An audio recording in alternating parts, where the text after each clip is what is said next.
Pirelli GT4 America's 7th and 8th round of the season take place at Virginia International Raceway, a challenging old-school high-speed circuit that tests even the best drivers and teams.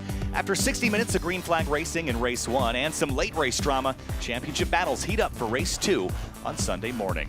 Hi everybody, Kyle Heyer joined by Calvin Fish. And here's a look at the weather here this morning. A lot better than it was yesterday, Calvin. Relatively clear skies, partly cloudy, and the humidity has fallen a bunch since this morning. Beautiful day. Yeah, a little bit cooler, less humidity, perfect for racing. Racetrack, off course is drying out a little bit. Yesterday, if you went off course, you were along for a ride with how damp that grass was. So a little bit more of a chance to escape a moment here today, I think. Yeah, beautiful day down there on the grid as well. Let's check in with Amanda Busick before the engines fire. Yeah, I just saw a nice handshake between Colin Garrett and JCD as we get started in this race. You guys remember those battles in silver were rampant yesterday. I expect we're going to see a lot more of the same today. One note, we did see that 89 Mercedes yesterday have a little issues towards the end of the race. You'll see they are on the front row here. The team is concerned it could be an ignition coil issue, so they'll be monitoring that early in the race. But I told JCD we might have a little chat prior to the race, and I want to go back to yesterday, the win that you guys had, and Eric Filgueira saying you guys are the best driver pairing out here. How true is that statement? Oh, I love his confidence, and I think every driver pairing has to believe that, but of course we believe we are the best pairing out here, and we plan to show that today. I have all my faith in Eric that he's going to do what he can with what we got and put me in a good spot to bring this thing home at the end of the race. The GT4 field is quite large. There's a lot of battles that happen on track. How do you survive at a course like VIR? Oh, I mean, racing's always got a little bit of luck, but just knowing when the risk and reward, or when the risk really will have the reward, right? So we're in a points battle, so it's obviously more about keeping our car clean, making sure we get to the end, right? So today we're going to try as much as we can to be aggressive, but that being said, we also have to protect our car. So everyone's got to be smart, everyone's got to play together, and I think everyone's in the points, so I think a lot of people are going to try to work together early in the race, and then I think it'll get exciting towards the end. Good luck today, and you will see that car on pole here today as that 34 Mercedes of Jake Cowden. We will be covering his pit stop, guys. As you know that he is doing it solo trip today. He will have to run to the wall to get into that pit stop, but on the pole today and ended up with a podium yesterday.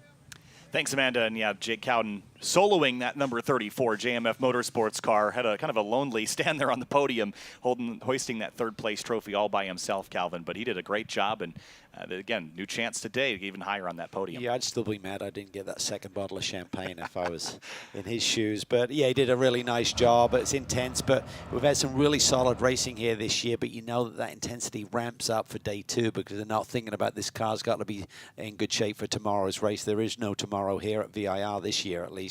And so I think everyone's going to be going for it a little bit more. Engines are fired down on the pit lane, and we're just a few moments away from firing up Pirelli GT4 America race number 2. And there they are, rolling off the grid.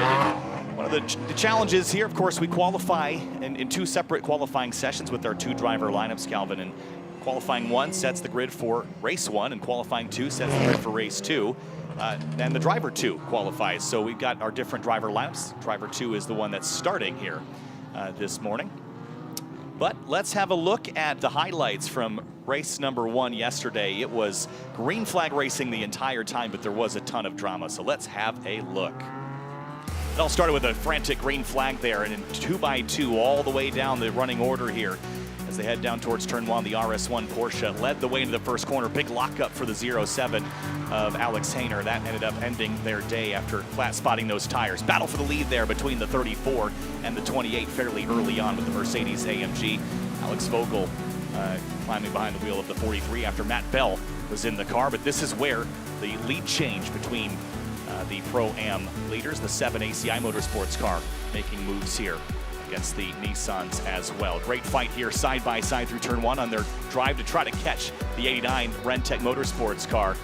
And up in the silver class, it was Zach Anderson and Kenton Cook going at it here as they worked their way through. Trouble, though, late in the race for the number 97 Random Vandals car. They ran out of fuel, and so did the 89, stumbled there, and the 7 came around to win in Pro-Am, but the RS1 crew took it home in silver class to much excitement from the team and the crew. So great race there yesterday as there comes the 7 taking the victory. But Calvin, we get to do it all over again in race number 2. And so does Bimmer World after winning an AM. Yeah, that's their home track here, so a big victory for James Clay and Charlie Poston. It's great to see them finally break the duck and get back in the victory circle, go on a charge here. Who knows what can happen by the season end, gone for 3 championships in a row. But getting back to that situation with the 89, we thought it might have been fuel because that was a situation with Ken and Cook's car, but listening to Amanda there on the grid, sounds like they may have some electrical issue that they're unsure about, so hopefully that car is healthy here for the start here today. Yeah, one of the cars that will be looking to have an improvement is the 999, but we'll have a look here at our starting lineup here for Pirelli GT4 America race number 2 on the front row. Jake Cowden all by himself in that number 34 alongside the 89, trying to get back on top in Pro-Am. Starting in second. In third, it's Eric Filgaris for RS1 in the number 28, and Tyler Gonzalez for Smooge Racing in fourth. Zach Anderson starts fifth in the Auto Technic 51. Austin Crines in Pro-Am in sixth in the RS1 car. Michael Cooper starts 7th in the Black Dog Speed Shop number 9, and Tyler Quarry rolls off 8th in the Bimmer World number 82. Mike Skeen starts on the inside of row number 5 in the 53 for Auto Technic, and Kai Van Berlo in the 7 for ACI Motorsports, trying to repeat their magic from yesterday. Tom Dyer for Flying Lizard Motorsports rolls off 11th alongside Jaden Lander in AM from Road Tech Racing in the 099 Porsche. Eric Powell starts 13th in the Tech Sport Racing Nissan Z in the 22 car. Kenton Cook in the 97 Random Vandals Racing car starts in 14th. 15th place is Roman DeAngelis for the Heart of Racing Teams 24. Rodrigo Baptista rolls off in 16th for Flying Lizard Motorsports. Chris Wilson starts 17th place for Random Vandals alongside Charlie Postons in the 36th, going for their second victory of the weekend at their home track. Mackay Stevens starts 19th in the Tech Sport Racing Nissan Z Silver entry, and Chris Walsh hopping out of his TCX car right into the GT4 action in 20th. The Carpentier in the 21st place 52, and Anthony Geraci in 22nd in the 72. Tyler Sharon rolls off in 23rd in the number 16 AM Class entry. Ryan Eversley starts 24th in the 07 Toyota GR Supra. Hannah Grisham starts 25th in the number 26 Silver Class entry. Alex Vogel 26th in the 43. Parker Thompson will bring up the rear of the field in the 14th and final row here at Calvin. It's a big grid, but yesterday we ran the entire race from flag to flag green. Will we see the same today? Yeah, someone like Parker Thompson, unfortunately his teammate had an incident in his qualifying session, so Parker saw no action, hence no time, no grid spot. So he needs a couple of big runs here. He needs a good start. He needs a yellow compression of the field for him to go to work and try and get to the front, but it's going to be a tall order. As we've seen so far this year, it's a much cleaned up form of action this year. Some really great racing, lots of long green flag action so far this season. Looking for more here today. As the field heads down towards Oak Tree, they're getting set up here on their second lap of pacing. But the Nissan Z Group, they've got some folks watching from Downey Nissan. They're hosting a watch party to gather and cheer on all the Nissans here. We talked about their program yesterday, Calvin, and they've added some teams to that lineup for the Nissan and the Nissan Z, and they found a lot of success with it early. I think there's even more to come, though. They've had some luck not really go their way. Yeah, I think there's a lot of potential in that car. Sort of like went through the development process last year with Tech Sport and really built a great race car. There's a lot of support from Nissan and there with some top-notch teams, including Flying Lizard, Black Dog Speed Shop, the Skip Barber organization, and more. So it's really just a matter of time, I think, before we see that Nissan visiting victory lane. Lights are off for the Toyota GR Supra safety car, and that means it will be returning to the pit lane this time. Up front, it's a mix of Silver Class and Pro-Am cars here, Calvin, all in separate races, but sharing the racetrack, and you've got to coexist, as you've been saying. You do, and just some really great drivers out there in this championship, ready to do battle here on day 2 at VIR. Some of the greatest names in GT racing going at it here in Pirelli GT4 America. Race 2 at the midpoint in the championship season with Road America, Barber, and Indianapolis still on the calendar. We're here at Virginia International Raceway, heading towards the VP acceleration zone. Jake Cowden and Matthias Laced on the front row. It's a late green flag. There it goes, and we're racing at Virginia International Raceway. Underway, underpowered towards turn 1. Little contact between the Smooge Racing car and one of the Auto Technic machines. Lots of movement there mid-pack. Going 3-4 wide now as they funnel down into turn 1.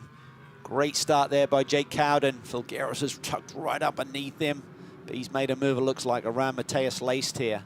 Laced is dropping backwards. I wonder if he has an issue aboard the 89 car. Saw the 18 of Austin Crines get squeezed there at turn 1 as well. Some smoke from the Pirelli tires sharing some latitude and longitude there for a moment. One car contact off. There. One of the Tech Sport Z's, it's the 22 spinning at left hook. Eric Powell goes around in the middle of the field, and the 18 RS1 car is also involved. Spins it around and back underway, but there is some damage to the right front of that car. Looks like he stalled it as well, but hasn't refired. Flick spin, easy to do when the tires aren't fully up to temp. But what has gone on with that 89 machine from the front row? Matthias Lace, we saw that car struggle late in the going yesterday with some kind of issue. Is that still there? Up front, Jake Cowden driving solo here this weekend. He'll have to get out of the race car, touch the pit wall, jump back in. His pit stop needs to be 3 seconds longer in that minimum stop time, 73 versus 70 seconds for the rest of this field. And that'll happen about the halfway point in this race today. Up Madison Avenue, the 7 of Kai Van Berlo pulling alongside the 89 car, as they did the other day, to take victory in Pro-Am. And you're right, the 89 does not look like it's fully up to speed here, as even Kenton Cook is blowing by that Mercedes AMG. Yeah, he's got some sort of power issue, some sort of intermittent fault at least. We saw him suddenly lose grunt down the front straightaway, and that's how he lost that lead to Kai Van Berlo. Big day for the 82, Tyler McQuarrie and his teammate James Walker Jr. They did not have the best day yesterday, and they're in the championship hunt. They really got to capitalize on the points available today. Kai Van Berlo looking at him there. He's having to come from mid-pack, didn't have a great qualifying run here yesterday, so he's got a lot of work to do. It's a blend of silver and Pro-Am cars up front. Lead Am car is Jaden Lander, just in front of Charlie Postons. They're down in 12th and 13th place, respectively, at the very beginning of this race here. Eric Filgaris closing in on Jake Cowden and had Zach Anderson right on the quarter panel heading into South Bend, and Anderson tried to open up the door. Filgaris slammed it shut, and now he's closing in on that 34, as I mentioned, through and into Snake. Yeah, I think Filgaris is really focused. I had a nice chat with him here a couple of days ago. He's really feeling great about this JCD and he combination.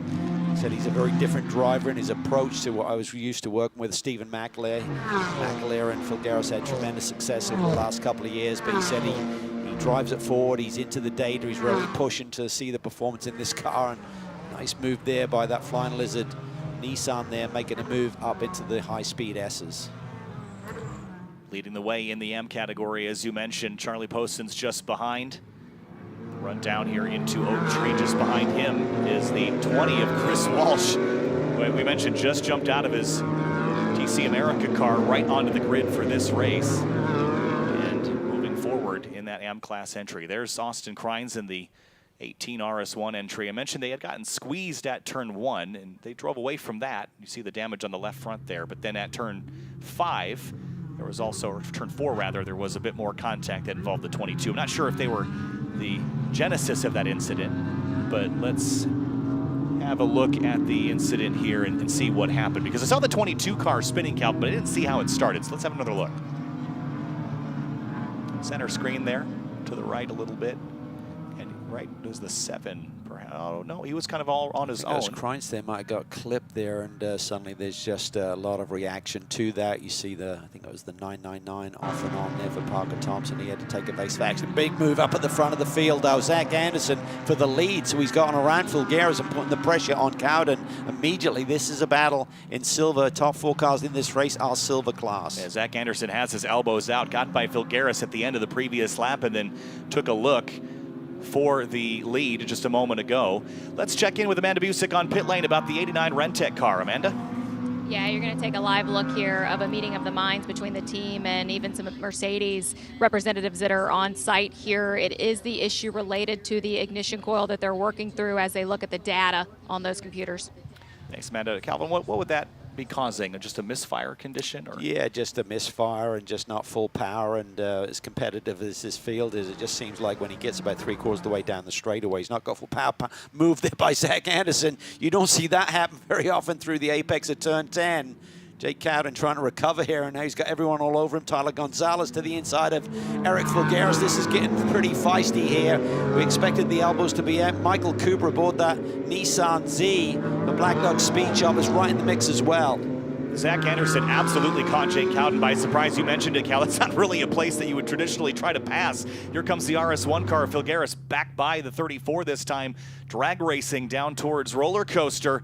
And he's through into second place. But Anderson through, and then you mentioned it, all the chaos behind with the Black Dog Speed Shop car and Tyler Gonzalez. What a lap for Zach Anderson, moving from position 3 up to the lead. So aggressive. See how this evolved here, Kyle. Yeah, this was just, I mean, he just gets a little overlap, and Cowden left him space for it, and Anderson took full advantage. Yeah, it just looked like Jake had missed his mark a little bit there on turn-in, and Zach just pounced. Nice job by Jake actually keeping it on the road. It's hard to run around the outside. There's a lot of marbling that's starting to form there from the races we've already had here this morning. Now RS1 having a look at it again. Eric Filgaris, he was attacking the 34 a lap ago. Now it's the 51 this time. And a similar story, the backdrop of the same shot, another Auto Technic car, that being the 53 of Mike Skeen. He's got Tyler McQuarrie. Actually, that's the 68 of Tyler Gonzalez all over him, and Tyler McQuarrie. Cooper there, looking really strong. Team has had a win when Michael's actually not at the track. Max Root filled in for him that weekend, but Michael has had a pole position, has displayed great speed aboard this Nissan Z, since they're in P4 right now, but leading the Pro-Am class. Up towards the climbing S's once more, and seems like that 51 really has a launch up this section. I mean, he closed in on the 34 there, side by side through the climbing S's. Why not? Here's the Karis Kalis race team number 20 and one of the Heart of Racing Astons. That's the 24.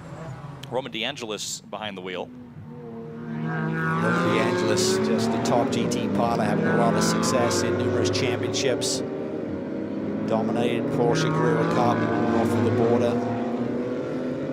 Lives in Windsor, just on the other side of the Detroit Tunnel there, but really embedded with this Heart of Racing team. Has moved out to Phoenix to be with the race team.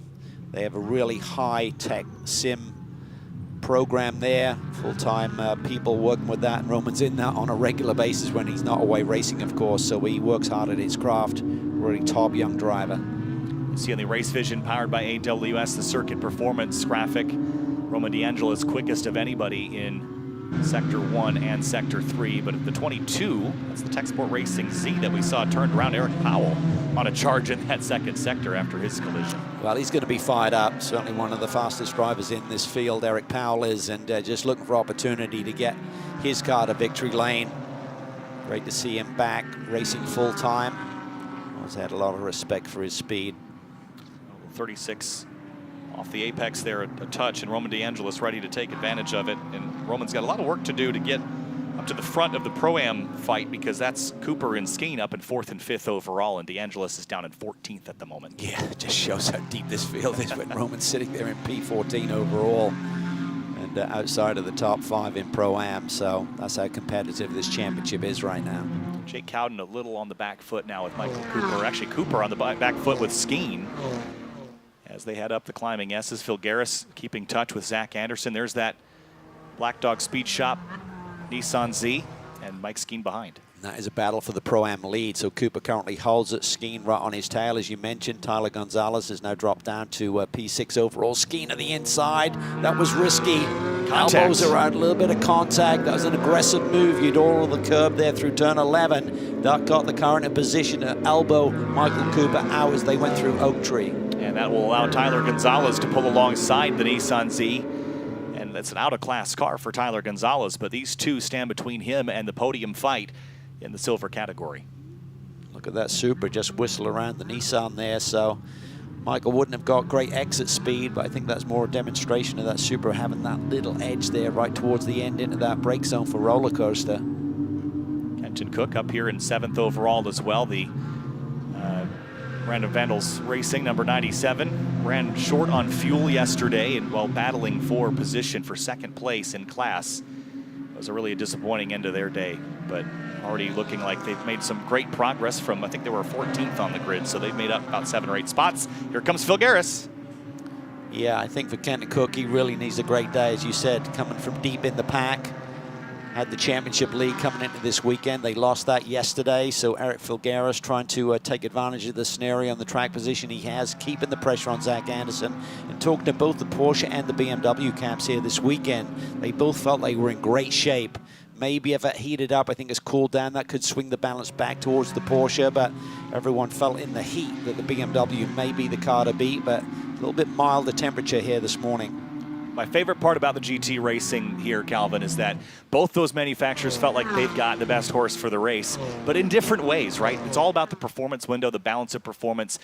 Very large car in that M4, but you know, the Porsche is able to really take the fight to it, but in different areas on the racetrack. I think the disadvantages and advantages of each platform really make this special. Yeah, they do balance performance, trying to equalize the lap time. There's Kenton Cook up the inside of Michael Cooper. Yeah, it just looks like Michael's vulnerable there through turn 11. We saw Mike Skeen take advantage the lap before and elbow him out. Kenton made a clean run there, and Michael's back at him, so it seems like the midpoint of the straightaway, the Nissan is strong. Over the crest here, this is a long straightaway. You can't really see all of it once you leave Oak Tree. Quite the roller coaster leading to roller coaster on Madison Avenue there. Just the torque of that Nissan is really strong through the mid part of the acceleration range, and then it just sort of taps out a little bit. We saw the Supra sweep by him, and there it looked like Michael was able to think about a move back on Kenton, and the BMW was a little bit stronger right at the very end. And we mentioned the 82 with Tyler McQuarrie. They really need to get back up on the battle with the car that they're fighting in the championship was ahead of them yesterday, and they did not have the result they were hoping for. But even in the silver class fight, you mentioned the championship swinging in favor of RS1 yesterday, and as it stands, Auto Technic would actually eat into that lead a bit because of their position out front. Yeah, I think Eric Filgueras, though, he realized he needs to keep the tires underneath him. Don't use them up too much. Give Zach and, JCD a little bit of hope in the second half of this race to make some moves. For Jake Cowden, he's just managing his tires for himself. He'll perform double duty, as we said earlier today. I think he'll be grateful that it's a little cooler out there today. It wasn't drastically as hot as it was earlier in the week, but running this car on your own for 60 minutes, I guess they had to do something similar at Circuit of the Americas a little ways back, but it's tough to get out of the car, then get right back in it already hot and sweaty. Let's take a look at the Race Vision powered by AWS for most positions gained, and as we mentioned, Brandon Vandal's 97 with Kenton Cook behind the wheel, up 8 spots from the start. Yeah, Parker Thompson, as you'd imagine, with his skill set moving through the field, but only 6 spots. About 13 minutes into this 60-minute event. You saw yesterday this race go entirely green, and it was a fast-paced race too, to boot. And here comes Eric Filgueras, side by side into roller coaster, Cal. That was really tight there. Zach Anderson had to just hold station in the middle of the road and just squeeze him a little bit. Didn't give him the opportunity, Eric, that is, to turn into the roller coaster. Just great racecraft there. They've been in these scenarios so many times before. A little twitch there by Zach. Eric didn't get a perfectly clean run either there through roller coaster. Does that give Jake Cowden a run? Up the front straightaway now, and Cowden ready to pounce if Filgueras goes from hunter to hunted in the span of a half a lap. But really these three sort of separated themselves out. But Mike Skeen's not that far behind leading the Pro-Am cars. No, great to see Mike Skeen aboard that Auto Technic Racing BMW. Knew he's going to be up on the wheel. Just the top pilot again. Great to see him in this championship here this weekend. Some damage on the right front of the 26. That's the silver class Heart of Racing entry. And it'll be Hannah Greenmeyer behind the wheel at the moment. Actually, it's Grisham, I believe. They've done the reverse order strategy there. Eric Powell now trying to put the pressure on Parker Thompson there for position. Powell's got that significant right front damage from that first collision is still there, as well as Jaden Lander leads in the AM category just over Charlie Posens and Chris Walsh. This is a good fight. We've got all 4 of those AM class leaders in the same camera shot. Yeah, it's really good. Not so many entries. Some of the cars have been moved up or bumped up to a different class.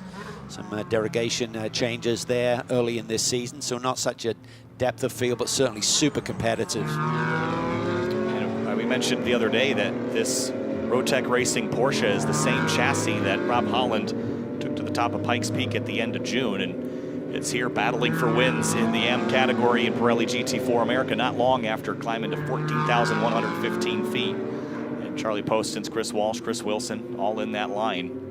This will be a good battle to watch, especially when we get into the pit stop window and the strategy that revolves around that. Yeah, absolutely.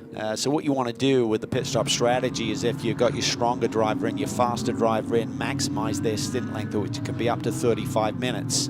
However, if you feel that the driver in the car right now doesn't have the pace of the second driver, try and get them out, maximize your stint length on the second driver, of course. And the earliest point that can happen in this race is with 36 minutes and 10 seconds to go in this race. So we're just over 8 minutes away from that window of opportunity start to happen. So, yeah, 15 minutes into this race as Jaden Lander keeps the field of AM class competitors behind him for the moment. And we talked yesterday a lot about the 36 and how this season has not gone to plan, but they've really righted the ship. Here comes Phil Garris again with a look at Zach Anderson into NASCAR Bend. Anderson on defense has done a phenomenal job, not really given the 28 opportunity to complete that pass. Yeah, and you need trust there. I mean, if you poke your nose into the inside, typically it's disastrous. So for Eric Filgueros, he recognizes that unless someone's really slow and way offline. But Zach Anderson is vulnerable there, but you know, it's tough for Eric Filgueros to do anything with that position that he has. Carlton's keeping him honest. So there's Mike Skeen, he's got that Pro-Am lead. Tyler Gonzalez right behind him.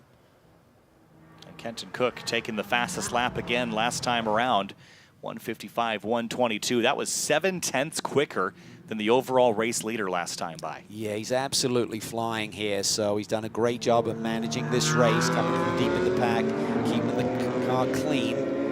So it's in top shape here to start to make a move. Now we can see that gaggle of cars right in front of him. Up Madison Avenue now, and how much pressure is there on Kenton Cook to get these passes done before the pit stop sequence?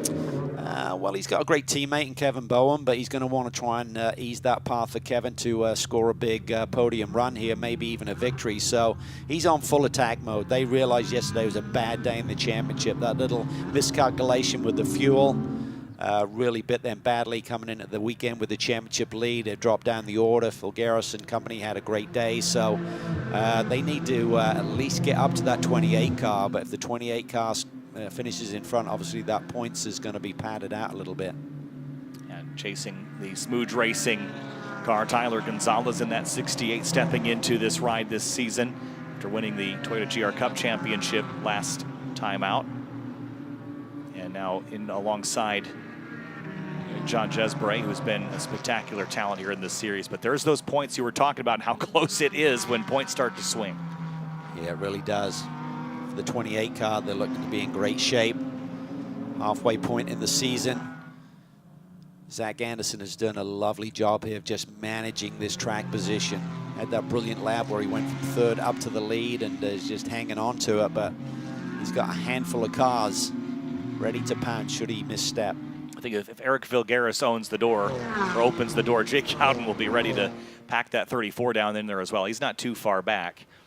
Although I think the pit stop will hurt him a bit because of he's got to get out of the car, go to the wall, get back in the car, and that's going to take a little longer than a normal driver swap would take. Yeah, as tight as this field as you all come in and have equally good pit stops, his has to be 3 seconds longer because of that single driver entry here this weekend.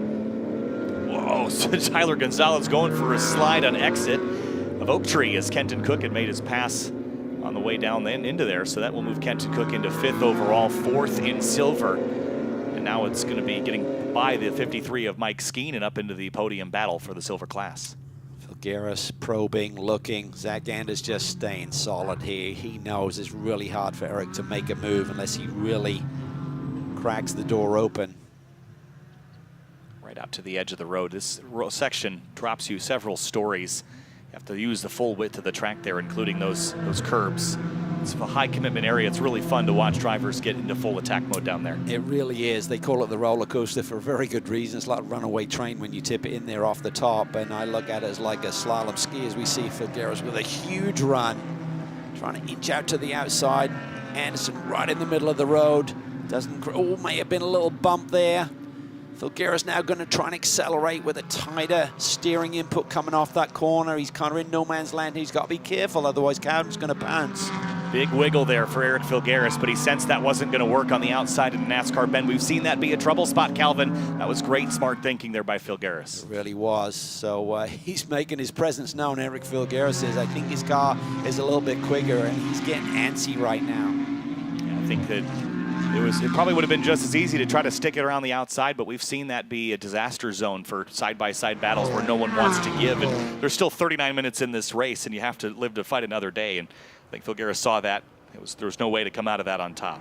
Kenton Cook there sitting in P5, P4 in the silver class. He lost a little bit of ground in that exchange there with Tyler Gonzalez, so he's got to get back into his rhythm, close this pack down in front of him. Mike Skeen leading the Pro-Am battle and chasing down these silver entries. It's a couple of cars back to find Michael Cooper in that, you see him at the bottom of the shot there in the Black Dog Speed Shop car. 2 more laps before we get to the window opening. And now down towards roller coaster once more. Kenton Cook trying to close the gap up to those front-running cars and potentially put that 97 back in podium contention here. But it's Zach Anderson, Eric Filgaris, Jake Cowden leading the way down the hill. And in AM, Jaden Lander doing a great job in this Road Tech racing car. Paired up, of course, with Rob Holland, who's got so much experience in a variety of race cars. But I asked Rob Holland a couple of weeks ago, why would he, stick in Pirelli GT4 America versus, try some other things, other championships? And he said, well, I like the racing that GT4 provides. I want to be where the racing is. And I think they're in the thick of it right now, Calvin. So I think he's enjoying himself, and Jaden too. They do a great job. Very successful in GT America at the moment as well. So top-notch team, some really smart engineers there. Brian Nara's there, who's got IndyCar experience. That's the level of some of these teams and the personnel and talent that they employ to run at the front in this championship. Lander doing an excellent job here, holding back Charlie Postins, but that 36 team won yesterday. That was so big just to get some momentum going in the right direction for the Bimmer World team. And what better place to do it than at your home event? Yeah, really big day for James Clay. I'm sure he's got a ton of family and friends here. Charlie Postins, I saw him early this weekend. He said, it's been a tough year, mate. He said, what do you think? I said, well, they do it because they love it.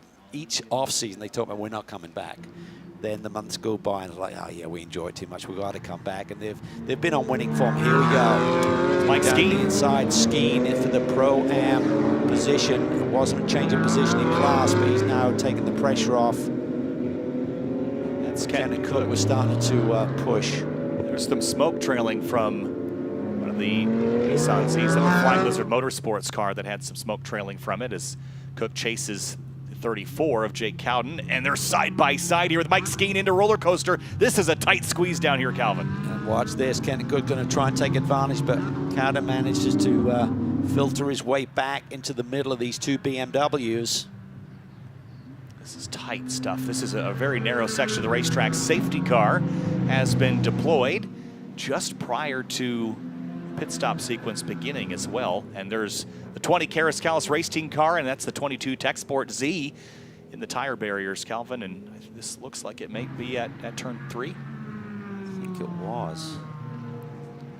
So first trouble of the day. Walsh and Powell, I believe, right? Maybe not at 3. What is that? But 2 cars together, bringing out our first full course yellow. And this is an interesting time for this to happen, right before the driver swaps and pit stop sequence. Yeah, it really minimizes a lot of the gaps. So if you're a little bit deeper in this field, that's going to really compress everything.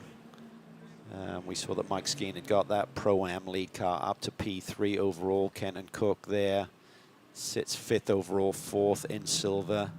And the pit window will open. It is open now, so at 36:10 to go in this race. It means you can come in, do your minimum stop time of 70 seconds, and then your second driver will not exceed the maximum drive time. So it may have been down in turn 11 potentially where they came together. And yeah, that must be damage from the tire bundles. That's high up on the rear of that car. The trunk smashed in.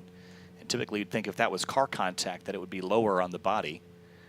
But so as the 20 car limps away from that, we'll see if the 22 can get rolling as well. But we haven't seen a lot go on. It's similar damage on the 22, actually. See Eric Powell out of the car.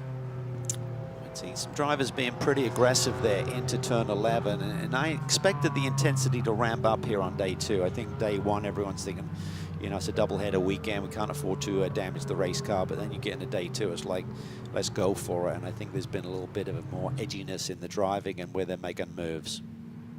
So it sounds like for now, the pit lane is closed, so we'll have to have everyone pit a little later once we get this cleaned up and give them an opportunity to come down pit lane, Calvin. But this, again, just we got, you know, in some of the other races here this weekend, we've gotten, you know, the pit window has been affected by the safety cars, and it kind of creates an interesting strategy scenario.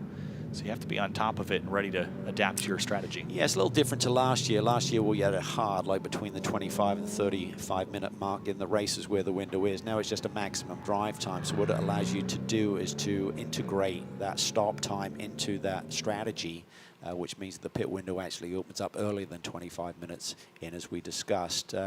But to keep it clean, it gets really messy if you've got guys pitting under yellow and you can go a lap up. So I think for everyone's sense and, you know, for the stewards and everything, keep control of the race and everyone's track position, it's a little bit easier just to close pit lane right now, unless you have an emergency situation, and just wait till we go back to green flag racing. Yeah, it looks like drivers are getting ready to go into the cars here. Of course, John Capestro-Dubet's getting ready to climb into the RS1 Porsche. That fight has been pretty thrilling so far between, well, the pits must now be open because here comes everybody, Calvin. There's a little bit of miscommunication there, or maybe they just suddenly alerted to the whole teams. Not everybody came, though. There's a few that are staying out. So this is going to create some drama. Yeah, I think it's a mistake not to come, quite honestly, with you. So it's like you could be thinking, well, I can do another 10 minutes with my fast driver in the car, but you're potentially going to be doing the stop under green flag racing. So the time loss is a lot less when you're behind the safety car with the rest of the field that stay out there. So I think this is the right call. John Capestro-Dubet's climbing into the 28 RS1 car. Jaden Lander is out of the leading M-Class car. Rob Holland will climb in. And does the energy level change at all on pit lane under green versus full course yellow? You still have that minimum stop time, so it should be business as usual, but there's just more cars on pit lane right now. Yeah, it is. You can be boxed in a little bit, so it can certainly have an effect. But, you know, you find that a lot of teams are employing the same strategy within a lap or two. But definitely right now there was the majority of the teams elected to come down pit lane, which I think was the correct choice. Then you see the cars released out of the pit box. They have a little indicator on their dash that will tell you if you release now, you will not be underneath the mark.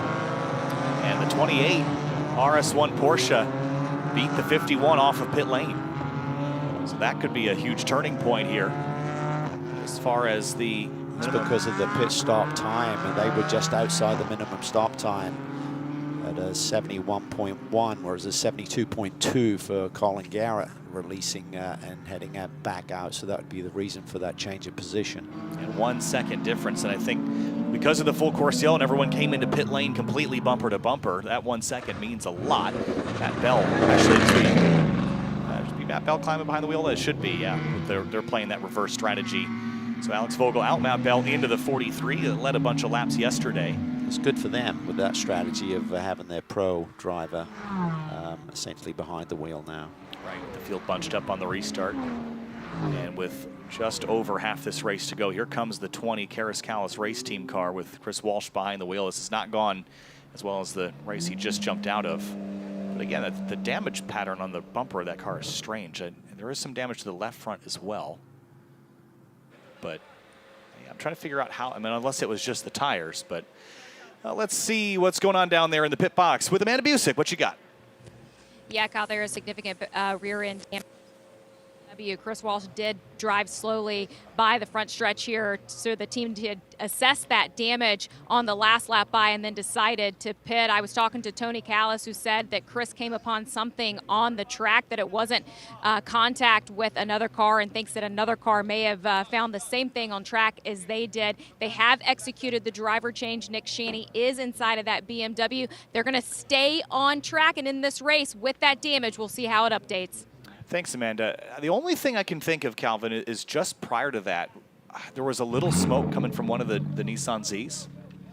Maybe there was something that was leaking, but So they just found something slick on course, and already the 20's in it, but you see the 22 coming in late, and they hit rear to rear, so that's how they collided. But yeah, good spot there. Yeah, there's definitely something on the racetrack that's causing those cars to go for a ride. So it looked like Chris just washed out wide and ended up in the tires, and Eric actually lost the tail end coming into that corner. yeah, so again, I don't know exactly what caused it, but the only thing I can think of is a little smoke we saw out of one of the Z's. We saw that at Sonoma as well, but I don't know if it's, I mean, that car's still running fine. It's in pit lane right now with the Heart of Racing car, Roman DeAngelis and others. So second time down pit lane here, Calvin, they're going to lose a lot of track position here. They are. That's why I don't understand it, because the other cars could, when you're running around behind, if it's green, you're driving around at normal pace, so you can stay out and you don't get that big loss. But by being arrested with your pace by the safety car, allowed all of these cars that we're looking at now to hit pit lane, catch back up to the pack, and when you roll down pit lane, they just slide straight to the front. So if you're in the lead pack and you've made that decision, you're going to lose a lot of track position right now. So Roman DeAngelis climbing out of the 24, and it will be Gray Newell hopping into that car. And the 13 as well. It's Tom Dyer out, Todd Perriott in. Just wonder if there was a little bit of miscommunication there, because we were alerted that pit lane was closed. They may have made a sudden announcement, and maybe not everyone received it, hence they didn't come. And maybe they, at least for a moment, they thought that they were doing the right thing. Yeah. And that's unfortunate for those teams if that's what happened. But either way, now the bet is made. You got to lay in it now. So the next 28 minutes and 45 seconds behind the Toyota GR Super Safety car. We've had a lead change under that pit stop sequence. The RS1 Porsche JCD now behind the wheel leads the way. So that 1 second less they spent in the pit box really paid off for them. And Mark Brummond now in the 53. And then the 97 in 4. So there's your class leader in the silver class. There's Eric Filgaris for RS1. As they were in front yesterday, back up front here today. And Mark Brummond in the 53, after Mike Skeen did a phenomenal first stint, got this car into the top 5 and kept it there. And then in the AM category, there's also been a lead change here. It's James Clay and Bimmer World out front now, Calvin. Yeah. The only team that I see that were foul of the minimum stop time was the number 68, Tyler Gonzalez jumping out, John Jesbray jumping in by about half a second. Unfortunately, that gets multiplied by 10, so they're going to serve about a 9-10 second penalty at the end of the race, which will certainly drop them down the order if they're in close proximity to other cars as they see the checkered flag this afternoon, or this morning, should I say. We're just going to beat it. See the 22 has been loaded onto the rollback there down by the south paddock and pulls off of the racetrack, I should say. Now, the damage pattern was so strange on those cars. It made a lot more sense when I saw that they hit rear to rear. Again, the bumpers of cars in general are designed to line up in a way that the bumper takes the force, not the trunk. So just a very odd scenario down there. And Calvin, most of this racetrack in the high commitment sections, like the entrance into Oak Tree, there's not really multiple lines. So if there's something coming from a car, there's a slick surface, you kind of have to drive through it unless you know that something's there and you can go real slow around the outside. Yeah, I mean, the boundaries are so close here, and we've talked about this weekend the amount of rain that we've had over the last 36, 48 hours meant that the grass and everything is extremely slick, and if you go off, you're just kind of spearing off on the trajectory that you start on, and it makes it tough. But down there in the best of circumstances, turn 11, turn 12, we've talked about it many times here coming back to VIR. If you run a little bit wide, I think that's what Chris Walsh did. He just lost the front end and kind of nosed it in. It's so hard because you're constantly turning through there, and if you just get offline a little bit, get on those marbles, get in the gray, you run out wide. But for Eric Powell, I think that was more of an indicator that there may have been some fluid or something down there because he lost the tail end in that corner, which is unusual. Yeah, the only thing that otherwise that could have happened is you see the waving yellows and everyone's checking up and you load the front of the car up and the rear slides out on you. The other note is the 23 Tech Sport car still in pit lane. Just saw that by there. That would be Jonathan Neudorf hopping in. But let's see what's going on down on pit lane. Amanda, any information for us?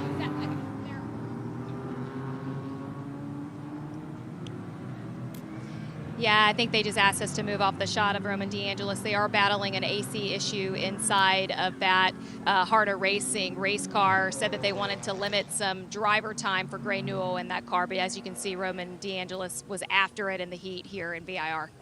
Thanks, Amanda. And 24 having issues. And then there's the 26 car now, also rolling down pit lane. So this is not... That's the sister car. Yeah, so Pun are both of them... the two female drivers, the two Hannahs driving that one. Yeah, so... We did see Roman DeAngelis driving with the door open. There you see it there. So he's obviously struggling a little bit with the AC unit, we assume not operating correctly. And you know, he's based now in Phoenix. He talked the other day about it's been really hot out there in terms of it just bakes you. So he said it's great for training, but you need to get it done early in the day. But so he's a really fit young man. So him to be struggling that really showcases how tough the conditions are when some of the systems fail. So I have a question. That number 20 BMW left pit lane with that left rear taillight dangling by the wiring harness. Are they required to have both brake lights operative? I think there's just one. But if they think that that piece could dispatch itself and someone run over it, that would be the bigger concern. I would think about getting a black flag and having to come back to pit lane. Yeah, there it is. See it, just the plug connector holding it together for the moment. Really holding its wounds there as it moves around the circuit under full course yellow for the first time today. See the new villas being constructed there in the backdrop. Just a beautiful facility. We talk about the racetrack a lot, but there's so much more that happens here. Those villas are wonderful. Great spot to be observing, obviously, but so many things are happening here at this facility. They've got a great go-kart track, got the industrial center with many of the race teams that are based here on a full-time basis as well, including the Skip Barber organization. Well, let's head down and chat with Amanda Busick, who is with Chris Walsh. And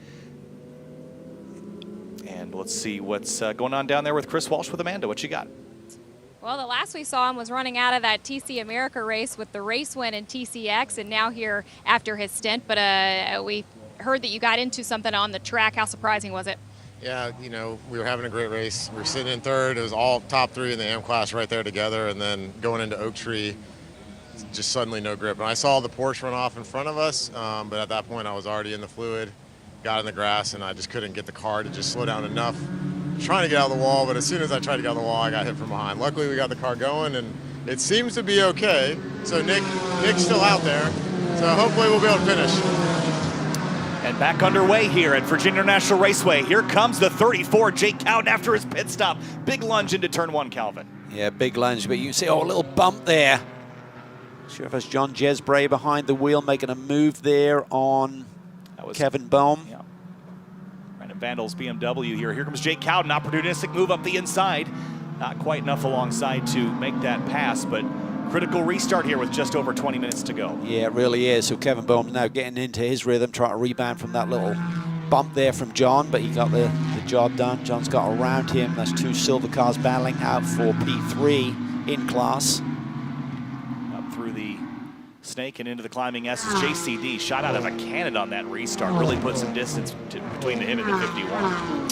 Yeah, it could be a big weekend for them. We see that so often when a team is strong. They can tend to sweep the weekend despite the level of competition here. But look at Kevin Bohm. He's looking for a way through here. Mark Bromman is kind of the cork in the bottle right now aboard the 53 car that was started by Mike Skeen. So he's got a lot of driving, a lot of experience. A little wiggle there. Jez Brays to hold up, and then Kevin Bohm tries to take advantage. May have touched there into Oak Tree. Big compression of the field. That was a real dicey moment, but Kevin Bohm back on throttle now, trying to get past this 53 car. Everyone pushing wide, and maybe there was some fluid dry or something that everyone was skating across on this run up Madison Avenue now. This is getting messy there up ahead. Look at that. Crazy battles trying to coexist here into this break zone for the roller coaster. And Rob Holland is also trying to have a move. Oh, big slide. Cowden into the 68. Wow. That was pretty aggressive there, and that's what happens if you really try and force the issue. You're in the gray a little bit, you don't have the grip, you're still turning, ABS kicks in, you're straight across the road, and as other people are turning through. Yeah, that was just got off to the inside, and once you're in the grass, you're along for the ride there. So the 68, John Jesbray into the tires, and for the lead overall here, Colin Garrett chasing down John Campestre Dubets. Maybe some intensity here. We've got to wait and see if Jesbray and company have escaped that moment there over in turn 14, if we stay green or not, but certainly the word will be out on the radio. Potential yellow if you have a chance, go for it. Colin Garrett is up on the wheel. JCD trying to hang on here to the lead. At full lock counter steer there in turn 1 on exit. He was going for it. Here's another look.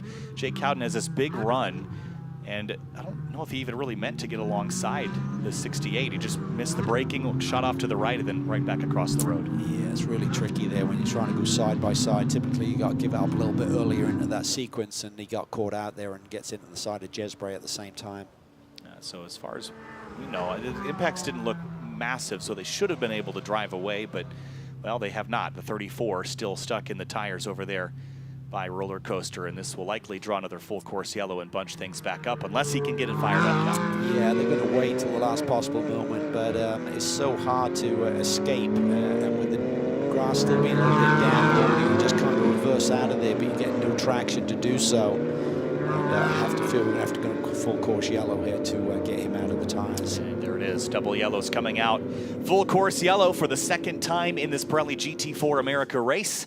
See them there displayed from all the flag stands around the 3.2 miles at Virginia International Raceway. This will bring the battles to a halt once more with under 20 minutes to go. And that means we're going to get another late race opportunity for Colin Garrett to jump and pounce on Jean Capestru Dubets. But this has been thrilling. It looks like Jezbray has been able to get the 68 to pit lane, Calvin, but they didn't do a lot to it. They're just going to let it roll right back out.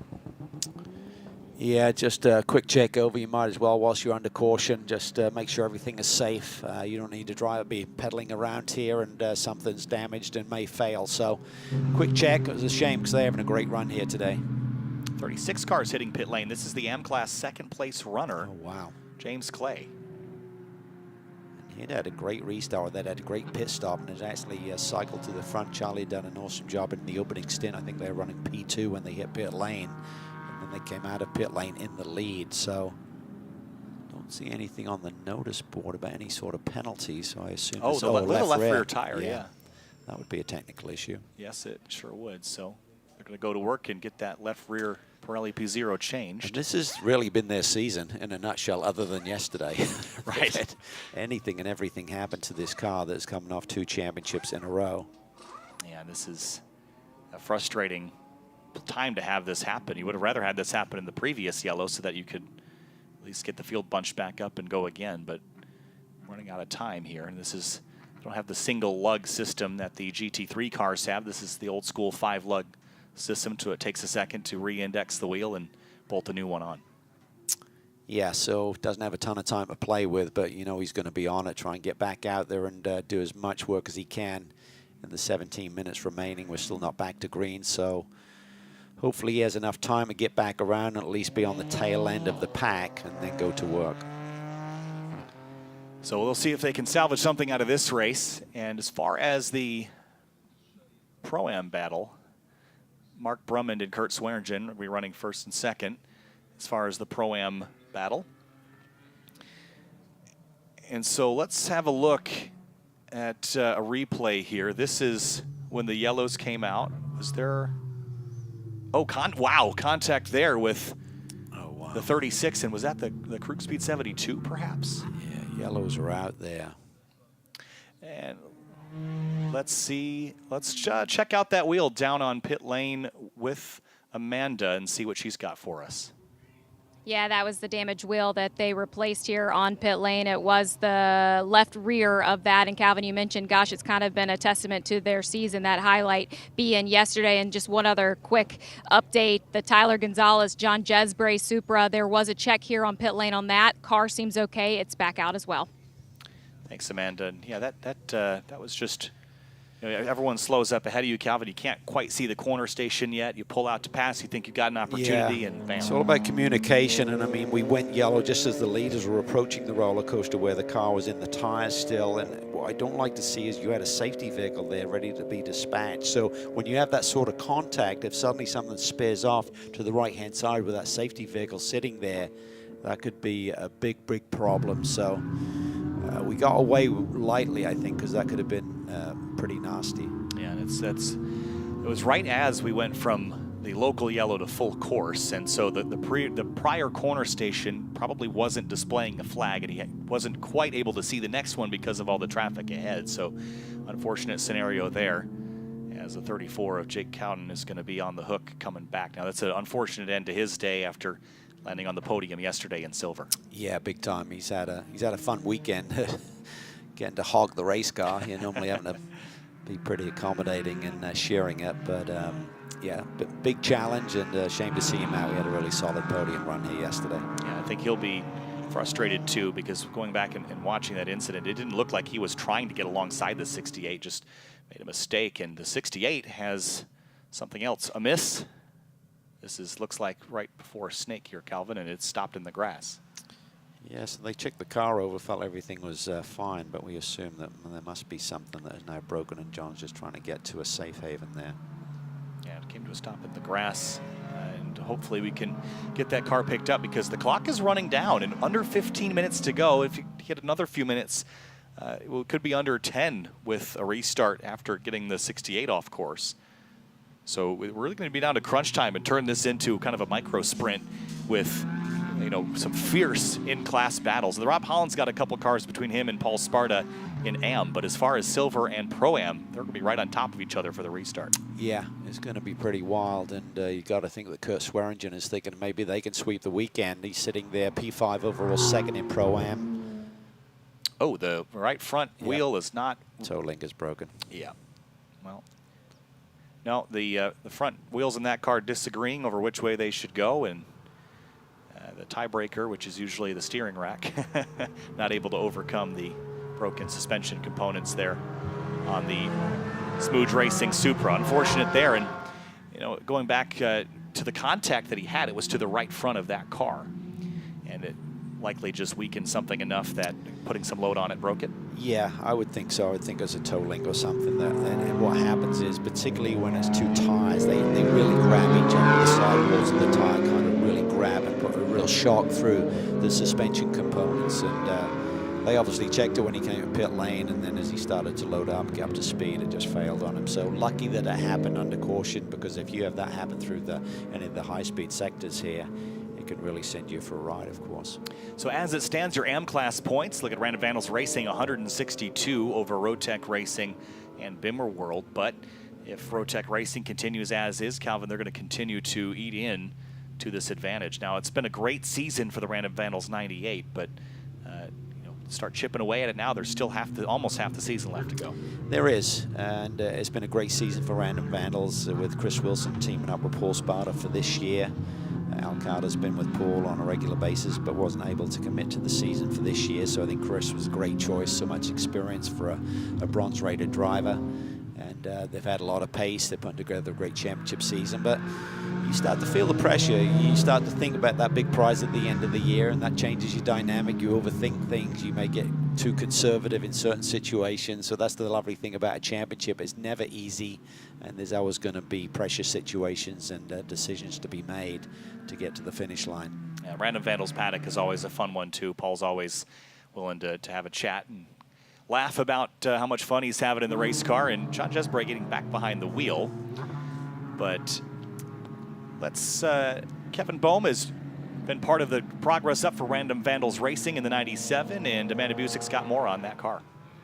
Yeah, I imagine in looking for redemption yesterday, I'm sure Kevin Boehm wants this opportunity as we get close to 11 minutes left in the race. I was just talking to the Random Vandals camp on if there would be any fuel issues we might see today, and Kenton Cook said, nope, we're absolutely full of fuel. Absolutely full, Calvin. Do you think they put a couple extra gallons in today? It's so disappointing when you're riding with the shot of victory and you have something like that happen. And it was just a massive green flag run yesterday, flag to flag. And I think with the pace, and as we talked about yesterday, with the different temperatures, that the computer system self-adjusts so it can suddenly go into a little bit richer mode to keep the cooling with the engine and keep the power level the same. Before you know, but they were a couple of laps shy, so I just wonder if that was a miscalculation totally, or whether they were just a little bit too fine in terms of not pulling. Because fuel is weight, right? It's like, why don't you just fill it up? Well, it's extra weight, and that compromises the performance of the car, so you're always looking to minimize that, but not to the point where you're going to risk running out. Great progression there on the Race Vision powered by AWS, and the constant climb from their starting position of 14th on the grid. Kenton Cook, the first half of that, And then since Kevin Bohm's jumped in the car, they've moved up a few more positions and really into a striking distance of the 51 and the 28. Now, when we get this restart, Calvin, just like we've seen in other battles here this weekend, JCD's got the 51 to worry about. But that 97 still holds the fastest lap. It was when Ken Cook was driving it, but that is a fast car in P3. It really is, and Kevin does a great job. Past champion here in SRO, of course. I think it's going to be a fierce battle for that Pro-Am lead as well. Mark Brumand looked like he was struggling to get his rhythm there. I think that's why we saw the compression through turn 11, and that ultimately led to the little argy-bargy that we saw up into the roller coasters. I think Swearingen is definitely going to be up on the wheel. He can be pretty aggressive when he needs to be aboard the ACI Motorsports Porsche Cayman there that you see there, that bright green and white machine. Swearingen's right in striking distance for this restart. We mentioned before that Rob Holland's got a few cars between himself and Paul Sparta, but in Silver and Pro-Am, still very much competition to be had here in the final few minutes of this race. But the lights on the GR Super Safety car are still lit, so that means we'll get at least one more pace lap, and they take about 3 minutes to do, which means we'll just have over 6 minutes, maybe by a couple seconds. So it's not going to really be a lot of laps, maybe 3 or 4. Probably a 3-lap sprint out, I would think, to the finish. And for JCD, he's just got to be thinking, I need a good clean start. He had a good one. And Colin Garrett suddenly started to put the pressure on him, so JCD's just got to prep his tires, get the jump, just really think about what did I do last time, how can I surprise Colin Garrett and make it comfortable going down into that first brake zone. For those that are trailing their class leaders, do you really attack on the restart down into turn 1, or would you rather take a lap to, get the tires warm back up again and go for it? I think you got to go for it right from the get-go because time is not on your side. And we always say yellows breed yellows. I mean, who's to say that we're going to stay green, because there's going to be some drivers being very aggressive here, particularly through this sector when the field is really compressed. And as we've seen so often today, it's hard to escape out of the grass if you do go for a ride. So you may be looking at a 1-lap shootout versus a 3-lap shootout in terms of actual time where we stay green. I hope not, but I'm just saying you have to be prepared for that. Lights are out on the GR Super Safety car, which means next time by we're going green. John Capestru-Dubets leads the way overall and in silver class over Colin Garrett, Kevin Bohm. And then the next silver class entrant is fairly far down the order.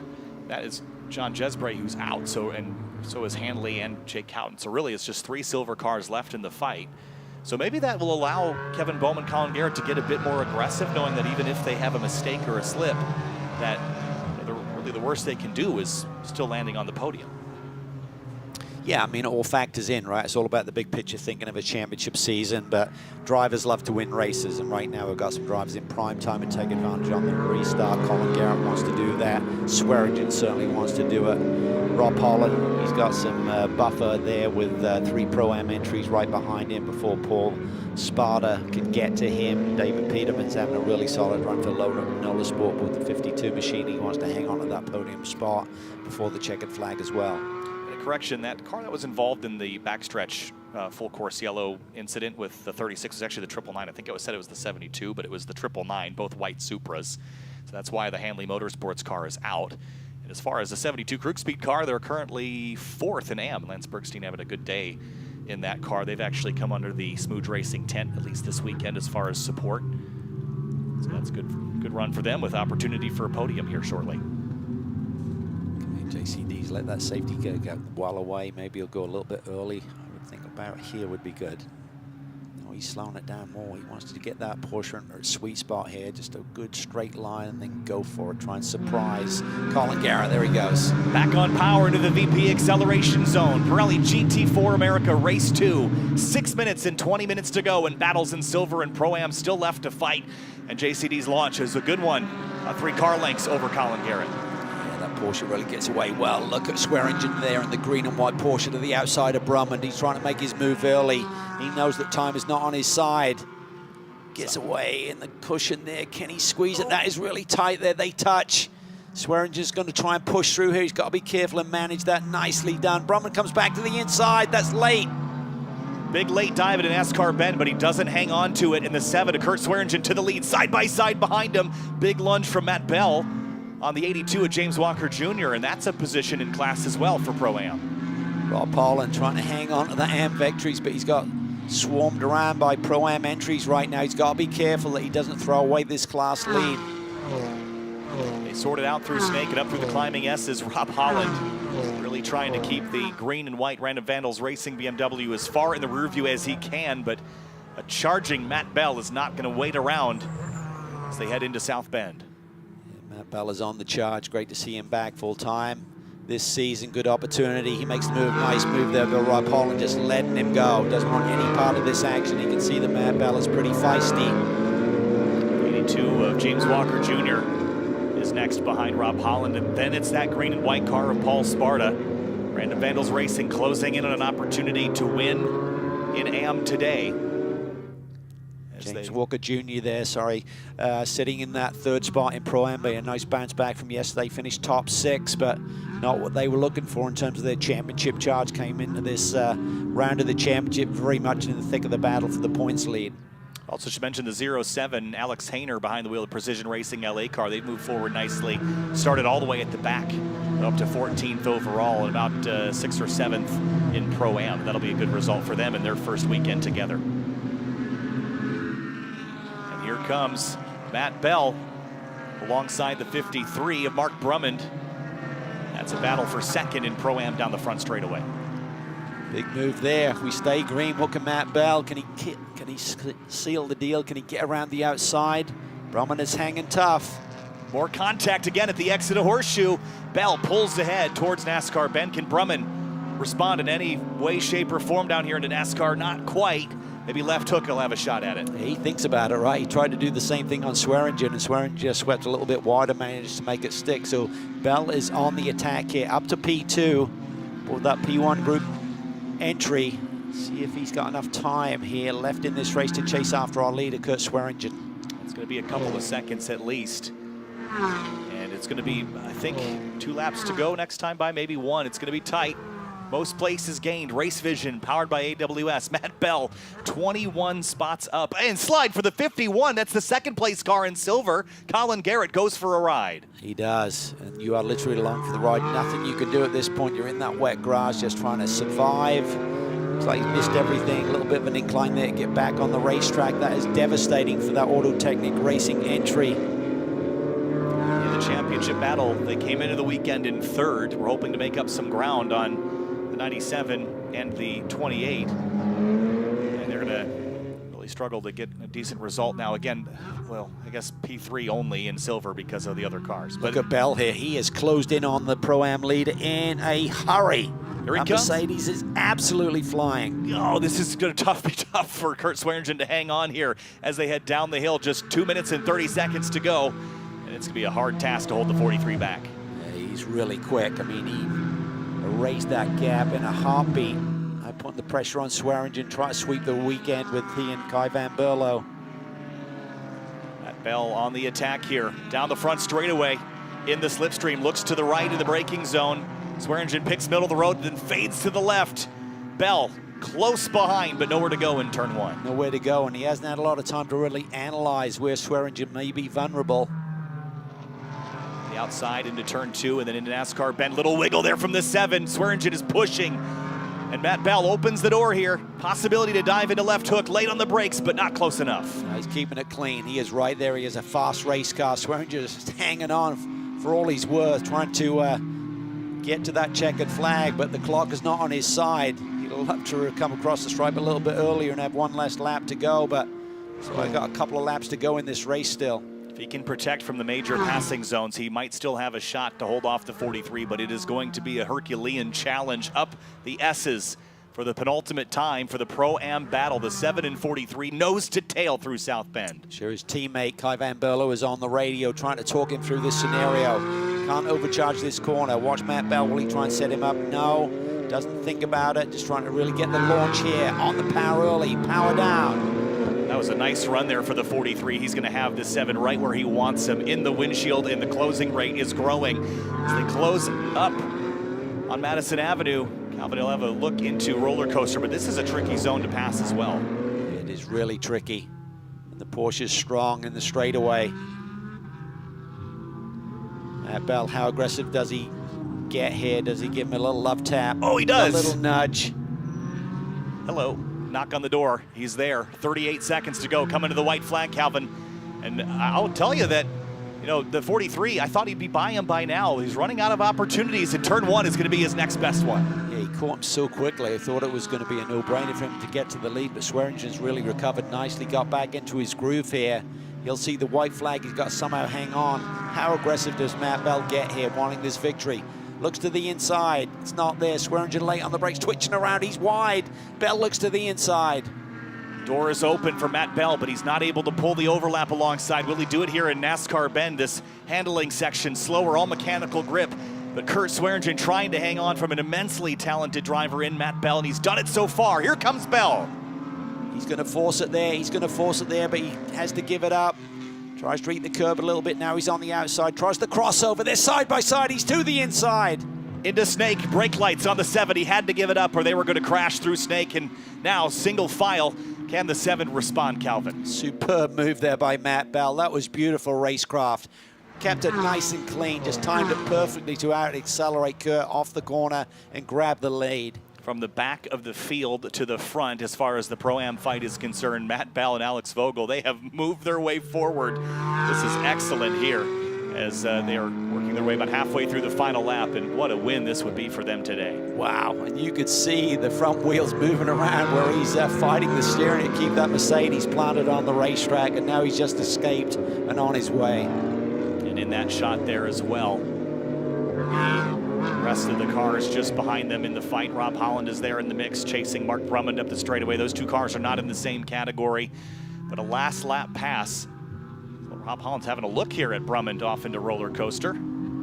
It's a big risk there, I think, for the 099. But for John Capestro-Dubats and RS1, the job they did yesterday, they took home a victory in race 1, got the championship lead. They will do the same here today. Pirelli GT4 America race 2 in silver class goes to RS1 and Eric Filgaris and John Capestro-Dubats, with Kevin Bohm and Kenton Cook second place in the Random Vandals car. And 43, Matt Bell and Alex Vogel for P1 Group wins in Pro-Am with a thrilling last lap pass. And Rob Holland and Rotec Racing get it done in Am. That was a great little battle there at the end, particularly for that Pro-Am win. Congratulations to Matt Bell and the whole group. Alex Vogel. Swearingen will be disappointed, but still an excellent run for them. Big points. Holland, great day for Rotec getting the Am victory. Good to see Tony Gaples up there as well, kind of quietly moved himself up into the top 5 after a good opening stint for his teammate Michael Cooper. And Rob Holland mentioned that this car has been up to Pikes Peak a couple of months ago, just over a month ago. And take that same chassis that he ran up Pikes Peak here to Victory Lane at VIR. There's the 43 of Matt Bell. What an exceptional move there, the over-under into the Snake, and force the 7 to concede that position because it just gets so narrow. You could probably try to fight that, Calvin, but it'll end badly a lot of the time. Yeah, it was just really great racing. Kurt was trying to hang on, and Matt just timed that run perfectly. Just a great piece of racecraft. Lots of dust and debris over there as well as the cars are kicking it up on their cool-down lap. But RS1, what a dominant round for them. Let's have a look at our race results here. And for Pirelli GT4 America Race 2, RS1, like I said, right back on top. And Random Vandals stopped the bleeding a bit with the 97. Again, a second place for them, of course, in the Pro-Am fight, the P1 Group and ACI Motorsports, that epic last lap battle. And Rotec Racing and Random Vandals and NOLA Sport, by the way, the 52, Peterman and Carpentier on top in the Am category. So nicely done there. But for Random Vandals Racing in that silver class, Calvin, today was a better day than yesterday, but it's still going to be a loss in the championship as far as their lead. It is, but a nice rebound, particularly after the devastation of running out of fuel yesterday. They had to come from deep in the pack. As we expect, Kenton Cook did a brilliant job, and Kevin really got into his rhythm there at the end. A nice runner-up finish. They'll be happy with today, but on the weekend, a little bit disappointed. Yeah, Ryan Eversley and Alex Hayner as well. I mentioned the Precision Racing LA car. Looks like 7th in class, 12th overall in their debut together here this weekend. Alex's first time in the Supra GT4. That's a nice result for them. Todd Perriott, Tom Dyer in the Flying Lizard Motorsports car, just behind in the Pro-Am fight. James Clay, Charlie Postons in Bimmer World, 4th in Am today. Calvin, that was a poorly timed collision there under yellow that got them put behind the 8 ball there. Yeah, and it's really typified this season, as we said, other than the big victory here yesterday. So tough to crawl back now in that championship. I think if they would have won out from this weekend forward, who knows what may have happened, but another devastating blow to any championship thoughts. Yeah, so as we really now officially pass the halfway point in the Pirelli GT4 America Championship, there's a lot of shuffling and shuffling in the championships. Of course, the silver class we documented, Random Vandals Racing's 97, came in on top, but they are going to leave over 20 points behind RS1. Yeah, but as we can see, things change. I mean, all of these teams are so competitive, and you get the rub of racing sometimes doesn't go your way. So this is far from over. There's so many competitive entries, as you can see. Not a great day for Smooch with that damage to the race car, and John Jesbray having to retire the race a little bit late in the going. And as far as the Pro-Am battle, it is the 7 ACI Motorsports car. Now, they were second today, but they, I think, still really grew their championship lead by quite a bit over Bimmelworld. A better showing today, P4 in class for that 82 car, but not enough to chip into the lead that the 7 ACI crews got. I think it'll be a bit disappointing because the BMW was strong here this weekend, of course, so the 82 needs to bounce back at Road America. Here's a look at the AM standings, and Paul Sparta, Chris Wilson, they come home second in the race here today. Jaden Lander and Rob Holland taking a bit of a chunk out of the championship advantage, but it's still 162 points to 99, so it's going to take a big run by someone else to take that Random Vandal screw down. It is. They're going to need to have some bad luck, and they're performing really consistently, so tough to see that happening. Yeah, so with a lot of cars fighting in this group as well. We also documented Bimmerworld's struggles this season. At least they got some good points on the board here this weekend, and again, it didn't work out the way that they were hoping, but again, it's a pivot point of the season. We head to Road America next, so maybe they can continue finding some better luck like they had yesterday as the cars roll in to Parc Fermé here at the tail end of their race. Rob Holland bringing the 099 Rotec racing car to a stop, and drivers climbing out. I bet you Matt Bell is exhausted. That was a big push there at the end of the race, Calvin, to make that pass, and it was a pretty one. It was. Yeah, it was fun to watch. Really nice to see drivers performing at that level. So drivers out of their cars, celebrating with their teams and crews, and soon they'll be hoisting trophies and celebrating another successful day of racing here in the heart of Virginia. And as we mentioned, this is kind of a pivotal time in the championship with Road America coming up, Barber Motorsports Park, and then the season finales at Indianapolis Motor Speedway. If the trend isn't towards winning the championship by now, it's going to be tricky to get things righted in time. Yeah, but so much fun to be had at the venues that we compete at. I mean, Road America is one of my favorites, no disrespect to any of the other venues we compete at, but it's such a cool vibe up there. The racetrack 4 miles long, a little bit of everything. Big challenge for the drivers. Well, the Pro-Am battle was a fierce fight. Let's head down to Amanda Busick and the 43 P1 Group team. Matt, it was a tell of two tells for you and the Porsche there at the end, but ultimately the victory goes to you. I was by the ACI team, and they were ecstatic when Kurt made a move early in that restart, but then you just set it up perfectly. What led to that? You know, Alex did a great job taking care of the tires early on. You know, we because of my fault in qualifying, we didn't get a chance to get him out qualifying, so we had to start DFL. And the plan before the race was just Alex, tag along with those people, don't abuse the tire, keep it clean, don't touch anything, and he did exactly that. So when I got in, everybody else had abused their tire. A lot of other people made moves for me, but the car was pretty perfect when we went out there. Not enough can be said about P1 Group and Rentec. You know, Alex had an off in the test day, involved a lot of body work.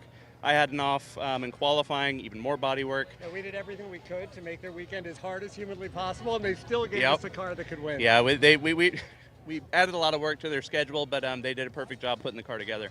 Alex, we've watched your development in the paddock over the last couple of seasons, and now you will take the top step of the podium here in this race. How long time has this coming? It's been a long time coming, and as you know, it takes a while to get up to speed with these guys, and especially helpful to have Matt as a coach last year and a co-driver this year really helped me get comfortable in the car and put us in a position to be here.